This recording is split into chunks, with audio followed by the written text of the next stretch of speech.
Hey guys, this is Mr. Young with a new video on chi-square tests for us today.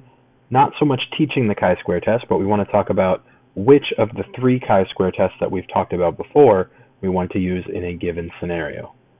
I encourage you to pause this video at any time to help you take notes or understand a concept. And remember, you can email me, tyoung@woodstockacademy.org, or contact me on Selly or Twitter at Mr. Young WA.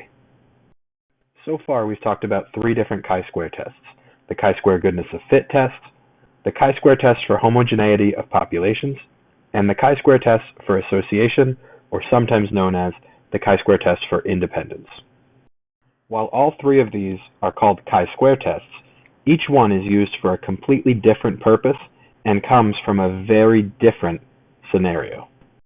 The first test that we were introduced to was the chi-square goodness of fit test. Just like the name implies, this helps us see how good of a fit a particular distribution seems to be for our variable of interest. We use the chi-square goodness of fit test to talk about one categorical variable. We know, or at least we think we know, the distribution that our variable of interest seems to come from. As you can tell from the pictures, this video is all about the M&Ms, and the chi-square goodness of fit test is all about M&Ms. For a goodness of fit test, we want to know about the distribution of our variable. In this case, our categorical variable is M&M color: blue, orange, red, yellow, green, and brown. In class, we talked about the specific proportions that each color should match. Blue comes in at the highest percentage of around 24% of all M&Ms. If we're just interested in knowing something about the proportion of blue M&Ms, we could do a one-sample proportion test concerning ourselves with the proportion of M&Ms that happen to be blue. Chi-square goodness of fit test, we're concerned with the entire distribution of the variable. So let's suppose we contact M&M Mars, we ask them the color distribution of plain M&Ms, and they provide it to us. We can use that distribution and the chi-square goodness of fit test to help us answer the question, is it likely that our particular bag of M&Ms, our sample in question, is it likely that it follows the distribution that M&M Mars claims? In other words, how good of a fit is the stated distribution for our data? The chi-square test for homogeneity of populations is very similar to the goodness of fit test. The major difference you want to remember is that it deals with two categorical variables. The big difference here, though, is that for those two variables, we don't know what the distribution looks like. So let's think about plain M&Ms. We just saw what that distribution looked like. And peanut M&Ms. We have no idea what their color distribution looks like. Fortunately, the chi-square test for homogeneity does not require us to know the distribution of plain or peanut M&Ms. The expected distributions of the variable are not known for a chi-square test for homogeneity. Since we don't know the distributions, all we can really ask ourselves is, do these two variables, plain M&Ms and peanut M&Ms, seem to be the same mix? And I use the words same mix there because you're probably familiar with the word homogeneous from science. You talk about homogeneous solutions, which means they're all mixed up, and homo meaning same. We've got the same mix going on, or at least we hope to see that when we talk about a chi-square test for homogeneity.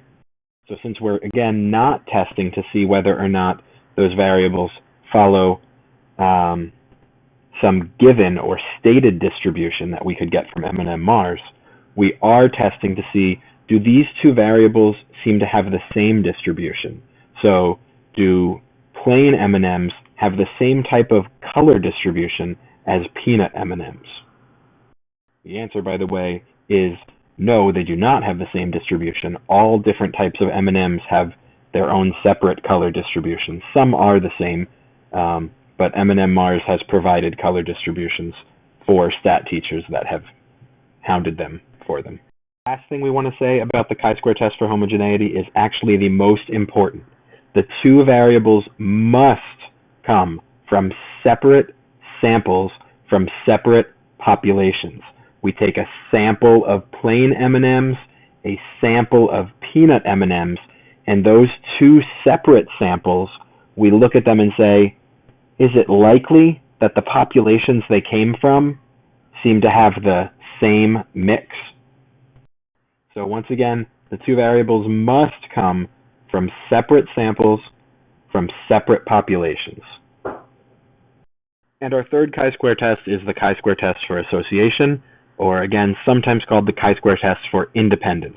And whether you call it association or independence is really just dependent on whether you're trying to answer the question, are these two variables associated or are these two variables independent? Like the chi-square test for homogeneity, the chi-square test for association or independence also has two categorical variables.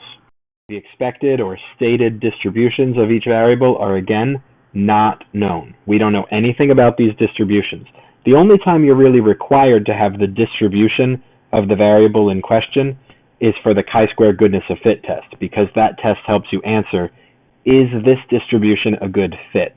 Our other two tests deal with two variables, so they don't have a distribution to go hand in hand with them.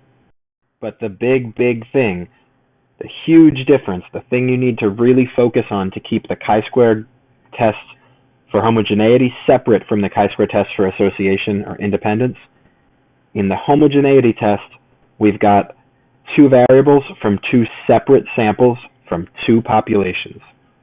In this test, we've got two variables from a single sample from just one population.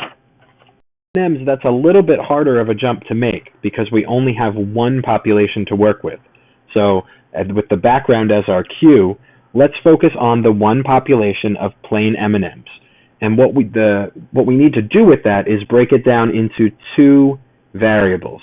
So since we've been focusing on color, we'll let color become one of our variables. So we would have blue and all of our other colors.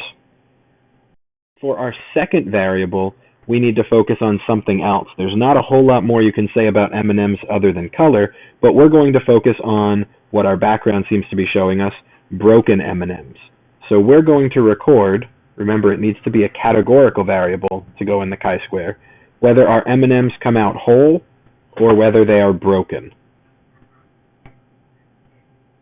So those two categories, or excuse me, those two variables, categorical variables, become the two variables from a single sample. In your one bag of M&Ms, you're recording how many of them fall into each color category, but at the same time, you're recording whether or not they are whole or broken. So you end up with a large table where you can say, I had 3 whole blue ones and 1 broken blue one.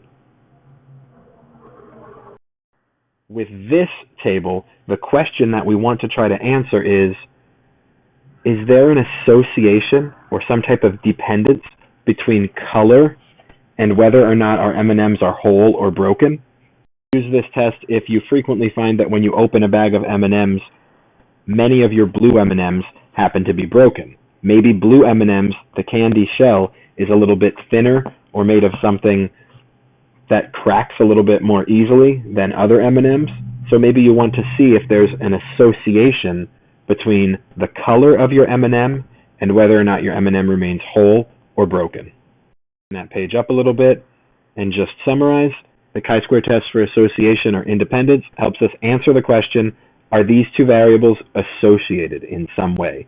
Is there some kind of association or some type of dependence between the two variables of our M&Ms that we've measured, between their color and whether or not they've been broken in half?